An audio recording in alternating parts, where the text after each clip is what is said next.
This is Investment Perspectives with Brad Kimes. Daily live streaming interactive. Featuring Mrs. Backup. Subscribe, hit the notification, smash the likes. Now, here's Backup Brad Kimes. Come on in.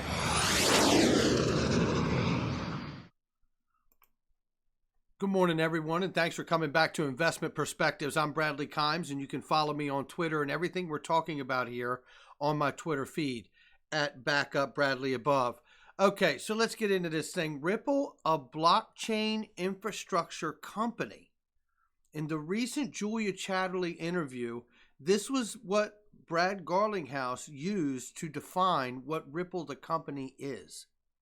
I don't know about you, but this is the first time I've ever heard Brad Garlinghouse or anyone at Ripple refer to themselves and the company as a blockchain infrastructure company. Now, I'm not taking issue with it. I just find it to be very significant. And let's talk about in this video why. Now, in this video, I'm about to show you some things, some of which you've seen before. Most of you might have seen all of this information before. But I want you to pay close attention to how I'm going to share it with you, in the order in which I'm going to share it with you. I know that I've been leaning into this channel for quite some time here that the ILP, Interledger Protocol, and the XRP Ledger will be adopted just like the protocols of the current internet that we use today. Let's get started. Okay, so let me open up the display here and let's start here. Okay, so we know that the Financial Inclusion Global Initiative, FIGI, from the International Telecommunication Union, which is tied to the United Nations, did a report in November 2019, where they, in fact, went over the different types of protocols, DLT types, and they broke down the different areas and what they do, mechanisms, examples, types, access. And down here for Ripple, they used the word federated. Now we know that the Ripple algorithm is considered Byzantine federated, I believe, if I'm not mistaken.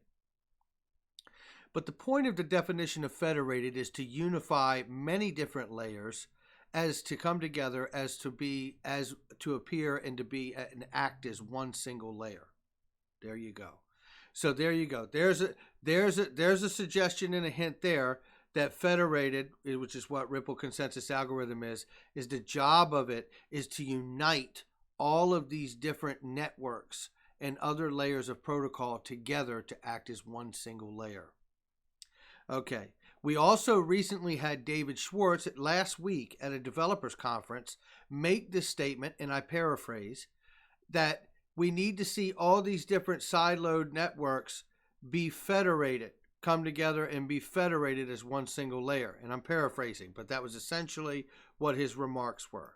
Now, this is the policymaker toolkit, which we're all pretty much aware of at this point.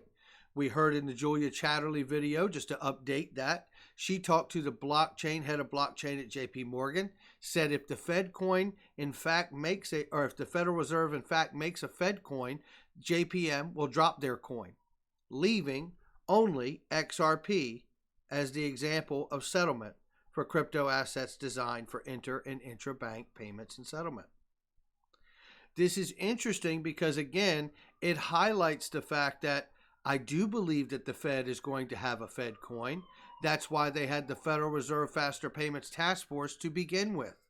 I don't believe that the Federal Reserve had the task force, the McKinsey report, and the steering committee for implementation of the findings of the McKinsey report so they could watch all of the other banks of the world be successful in companies and not the Federal Reserve.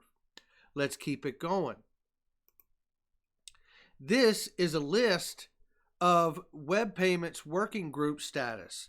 So these are people that are in fact working with the W3C. What is the W3C? It's the World Wide Web Consortium. It is the committee and the consortium oversight that oversees the internet that we use today, International Consortium for Standards, Principles, and Practices. If you look at just the first part of this list, you can get a notion of Airbnb, Amazon, American Express, Apple, BlueSnap, Brave Software, Canton Solutions, Capital One, China Mobile. It goes on and on. Coil Technologies. Yeah, how about that? Connexus, Discover Financial Services, Facebook, Google, right? The list goes on and on. ISO 20022, right? All of this is a part of the working partners and the working group that works with the W3C.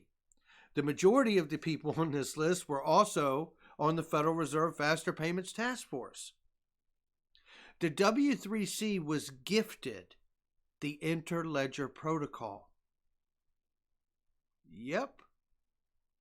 As far back as 2015, and it may have been before that, but I believe it was 2015 if I'm not mistaken. However, let's keep moving, and developers have been working and developing on top of the ILP since at least 2015. You can go to w3.org and you can look at a lot of the information there as far back as that and see Stephen Thomas, where he was giving webinars to developers on how to interact and work and build on top of the network, on top of that protocol.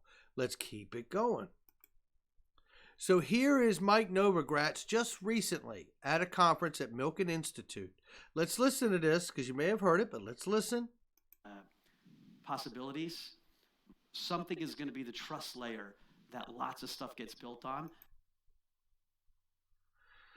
Something is going to be the trust layer that lots of stuff gets built on. A protocol or protocols, and I believe that it will be multiple protocols, just like there are multiple layers and protocols that make up the internet that we're using to communicate to one another right now. Now, Mike Novogratz is a big Bitcoin guy, so that was a hell of a statement for him to be able to make that, right? Let's keep this thing going. This is far back as September now. Now, Ripple hired U.S. Treasury official congressional assistant for new government relations team. Really? Now, why would a blockchain infrastructure company, which is what they are deemed now, need a government relations team unless they're about to have protocols that they gifted to the W3C and the XRP ledger, which is a complement to their software solutions, be adopted? Things that make you go, Let's keep it going. Chainalysis. This is an article that came from Leonidas, who's fantastic. You should follow Leonidas. Chainalysis, the blockchain analysis company for exchanges, government agencies, and financial institutions, has added support for XRP to its service. This is interesting because months ago, Ripple partnered with Chainalysis. And I remember when that moment happened, I thought to myself, what is going on here? How is that happening? Ripple's partnering with a startup? And then I drilled down into Chainalysis and found out that Chainalysis identifies mixing for coins, which is really a term that's used to describe fraudulent activity when people want to actually anonymize their transaction. And normally that's done in most cases when they scramble the code to try to cover up the fact that they're doing something illicit or fraudulent. Okay, so this is important because now we're seeing these protocols, the suggestion that they could be adopted for use. And then on top of this, Chainalysis is partnered with Ripple, and they are a firewall between everything coming through, potentially, I'm speculating here, Chainalysis being the metal detector, right, that everything goes through to identify whether there's been mixing done to the coin or not. So we can identify illicit fraudulent activity before it even makes its way to the ledger. Let's keep going. Here's a recent talk with Ashish Birla at Goldman Sachs Tech Conference, courtesy of Bank XRP. Now, this is interesting, too. Let's listen to this comment here. The whole entire conference is fantastic, but let's listen to this little spot right here.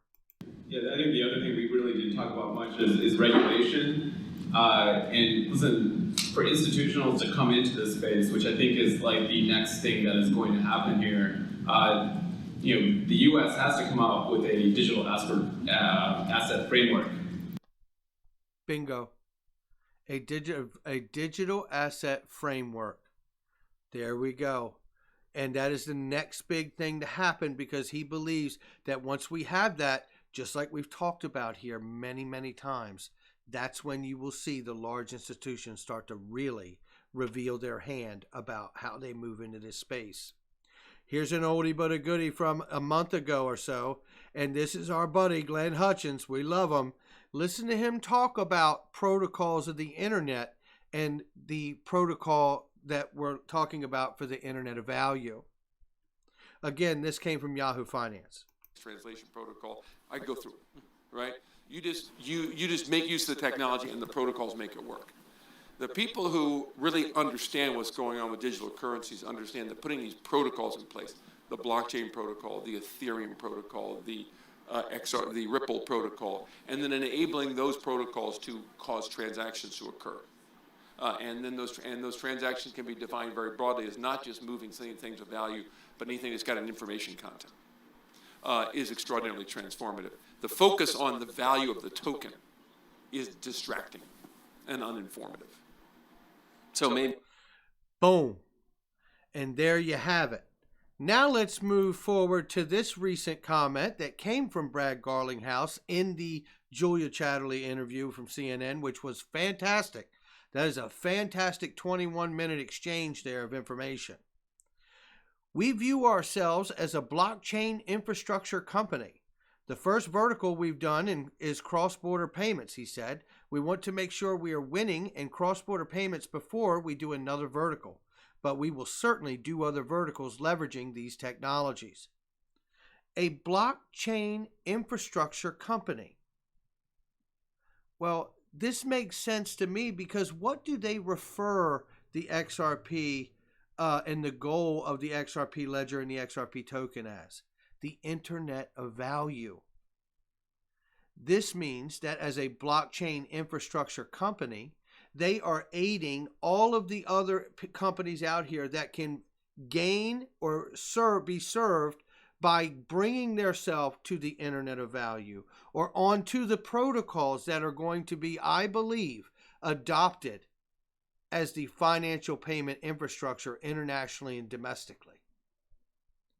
Those are my thoughts on this day, and I hope in some way we provided some kind of clarity through sharing this information in this order that really, really drives the narrative home of where we're really going here.